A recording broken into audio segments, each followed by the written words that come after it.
નમસ્તે ફ્રેન્ડ્સ, સ્મિતાસ કિચનમાં તમારું સ્વાગત છે. આજે આપણે બનાવશું રવાની વેજીટેબલ ઇડલી.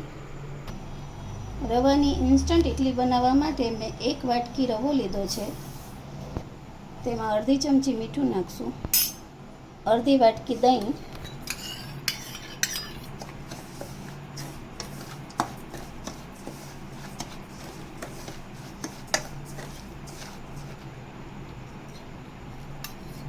અડધી વાટકી પાણી,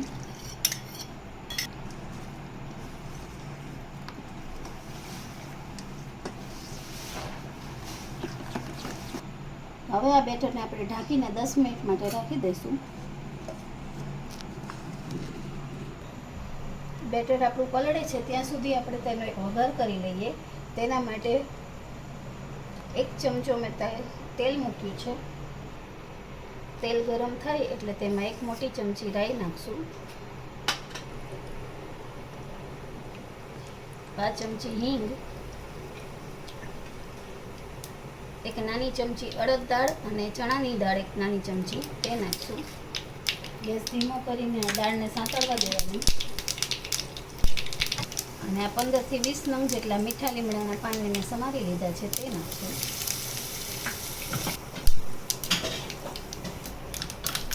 હવે આપણી આ દાળ બ્રાઉન થઈ ગઈ છે. ગેસ બંધ કરી અને આ વઘારને આપણે ઇડલી બેટરમાં નાખી દઈશું.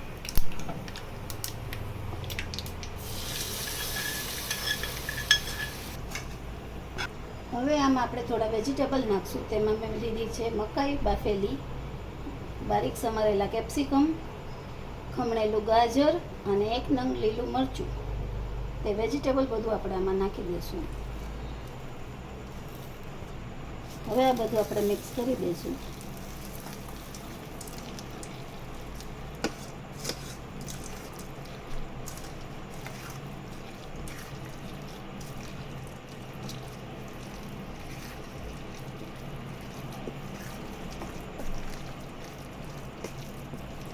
ઇડલી બેટર હજી થોડું ઘાટું લાગે છે. હજી આમાં આપણે 5 વાટકી જેટલું પાણી નાખશું.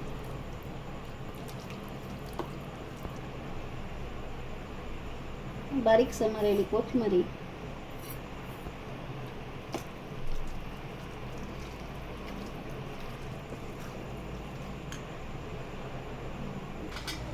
હવે ઇડલી કુકરને મેં ગરમ કરવા માટે રાખી દીધું છે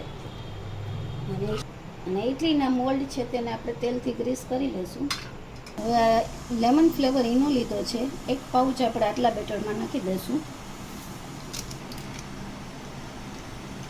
અને એની ઉપર આપણે અડધી ચમચી જેટલું પાણી નાખી દઈશું.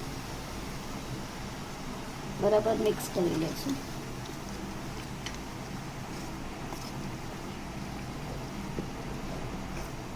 હવે આપણે તેલ લગાડેલા મોલ્ડમાં 1 ચમચો ઇડલીનું બેટર નાખી દઈશું.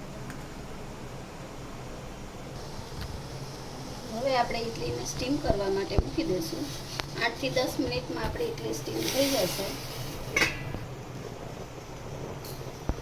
10 મિનિટ થઈ ગઈ છે અને આપણી ઇડલી સ્ટીમ થઈ ગઈ છે. આપણે તેને કાઢી લઈએ.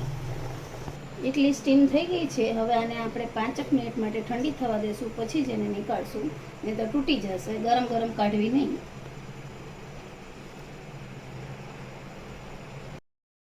ઠંડી થઈ ગઈ છે, હવે તેને આપણે કાઢી લઈએ.